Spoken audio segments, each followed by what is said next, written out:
O homem é uma invenção na história, e assim como foi inventado, também deixará de existir.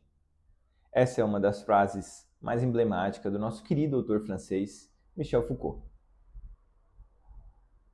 Michel Foucault é um pensador nascido e morto no século XX, muito famoso, especialmente aqui no Brasil, mas também no mundo, um dos maiores filósofos da sua geração e, certamente, na minha lista, um dos maiores de todos. Michel Foucault nos ensina a pensar como e por que somos o que somos, de uma maneira que levanta dúvidas sobre aquilo que nós pensamos ser a liberdade na escolha da nossa identidade.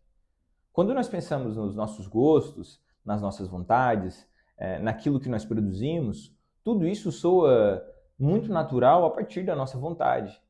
E o que Foucault faz é realizar uma investigação demonstrando que, muito além daquilo que nós somos, o que importa é a maneira pela qual é produzido aquilo que somos. Ao longo da história, existem processos que ele chama de processos de subjetivação, que são certos desenhos dentro das práticas sociais que vão formar aquilo que nós, muito orgulhosamente, vamos chamar de identidade e comportamento. Assim, ele faz uma empreitada histórica em compreender como, em diversos momentos da história, nós pensamos temas muito caros para nós, que indicam aquilo que nós temos de mais estruturante na nossa sociedade.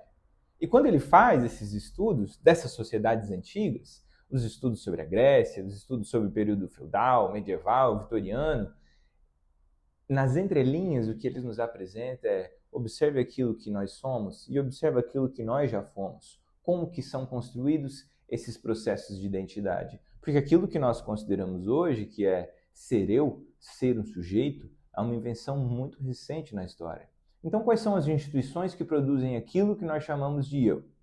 E qual é a origem delas na história? Assim, ele se dedica a estudar as suas principais séries de livros, como História da Loucura, História da Prisão e, de certa maneira, uma certa história do sujeito que ele realiza. O que o Foucault faz, né? Ele desnaturaliza certos pensamentos nossos universais. Ele observa que aquilo que nós chamamos de loucura hoje é muito diferente daquilo que nós chamávamos de loucura 4 séculos atrás. Ele percebe que a nossa forma hoje de lidar com tudo aquilo que vai contra a lei, de lidar com a prisão, também é uma invenção. E que, na verdade, essas duas instituições são irmãs, a prisão e o manicômio. E ele faz esse levantamento, que se assim foi produzida a nossa sociedade, de uma maneira muito recente, por que ela deveria continuar sendo da maneira que é?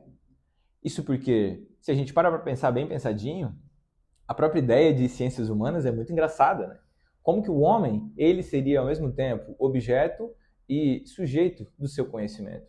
Assim ele diz que a ciência também é parte desse desenho que vai compor a ideia de eu.